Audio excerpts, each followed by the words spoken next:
quick tier list video of some of the IEMs I've heard, some of the more higher end ones. And I also included some cheaper ones because some people maybe didn't listen to the other ones. So there is no C tier for this. It's all B and up. So let's start off with the S12. Put that in B tier. It's the second best planar I've ever heard. It's really good. And I did a review on it. So for under 200, it is one of the best IEMs I've heard. And then Thieaudio Oracle, I'll put that in last place. It's just not the most detailed. And it's good for mid-listening volumes. And the treble could use a little bit of work. And then the Timeless, pretty amazing. It's above the S12, just very well tuned, just the best planar I've ever heard. It has some issues. It doesn't have like the best depth perception, but overall, in terms of the tuning, tonality, the smoothness, it's still the best planar that I've heard. And then on to the next one, we got the IE600. I'll put that in A+. Pretty fantastic that a dynamic driver can have that much detail. It has really good imaging, good mid-range, vocals sound nice, smooth, cohesive.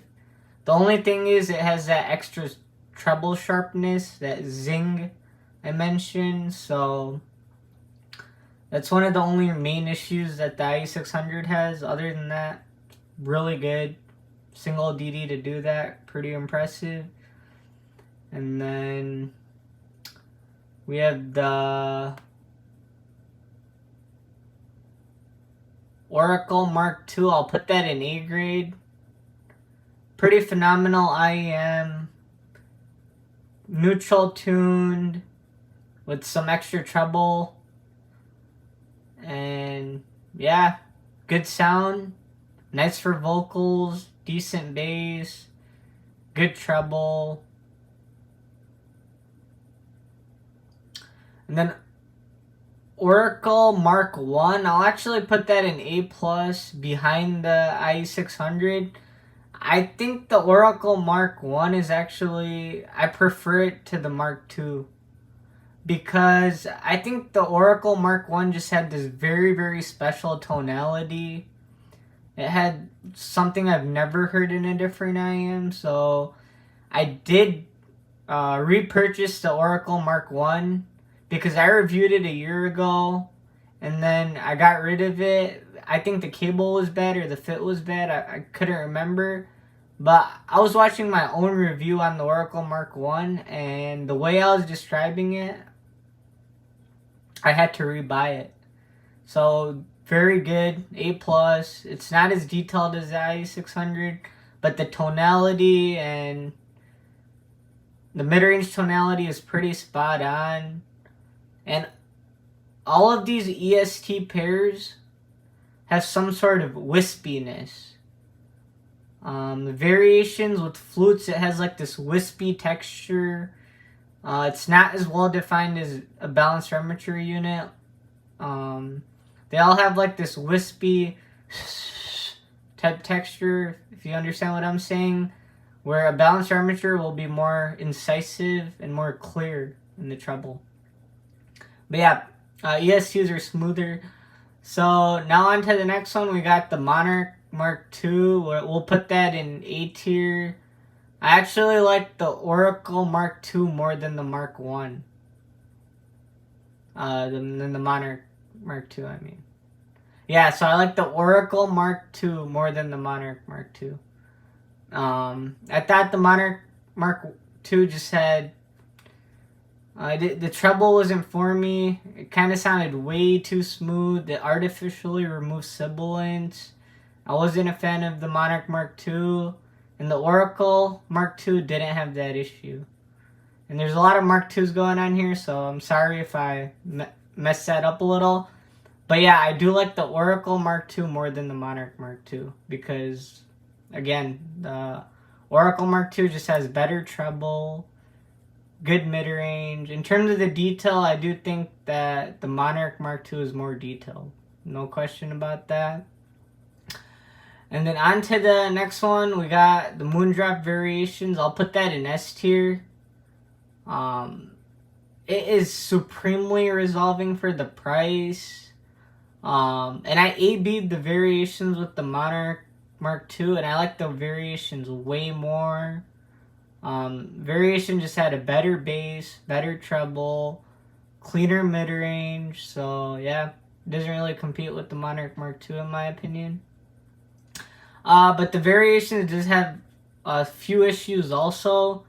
Like I said, when I'm listening to flutes on the variations, it has this like wispy like type of sound where I don't pick that up on a set like maybe the IE600, the U12T, IEM9, the Helios. I just don't pick it up. It's more clear.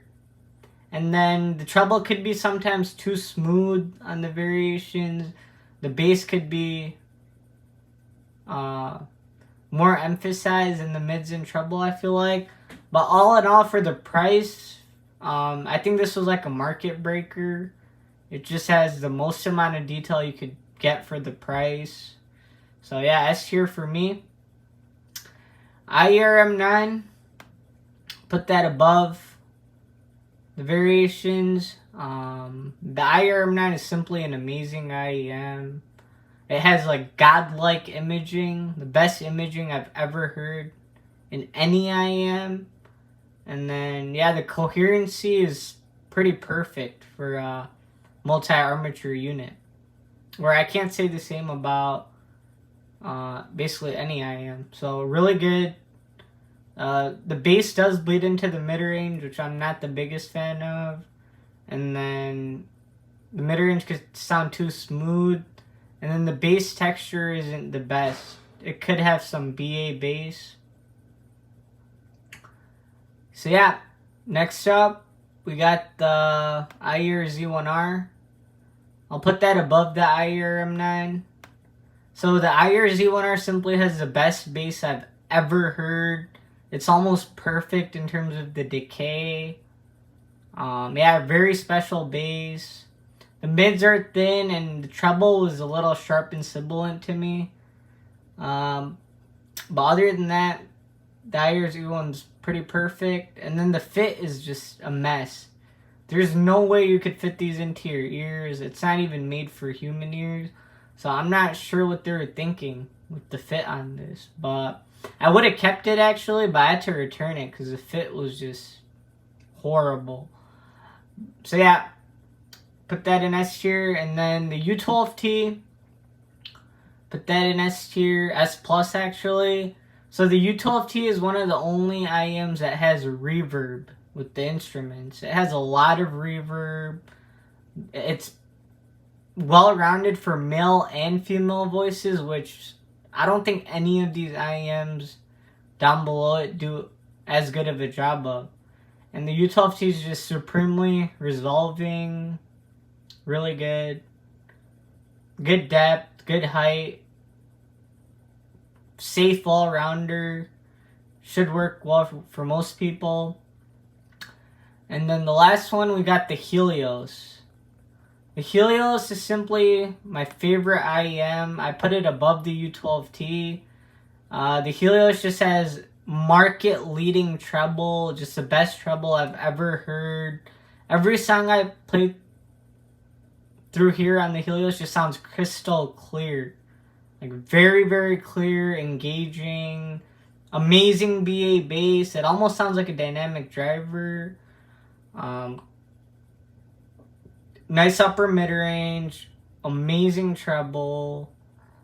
I really can't find a fault in it, but if I were to nitpick, I wish it had more right-left depth and a little more detail, like more perceptible of the details. And then I wish maybe it had maybe 2 or 3 decibels more of an upper mid-range. But other than that, I really can't find a fault.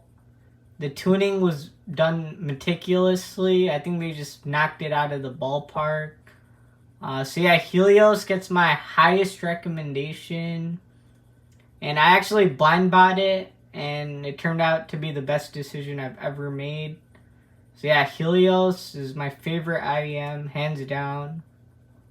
So yeah, hopefully you guys enjoyed this video. I just wanted to share my opinions on some of these IEMs.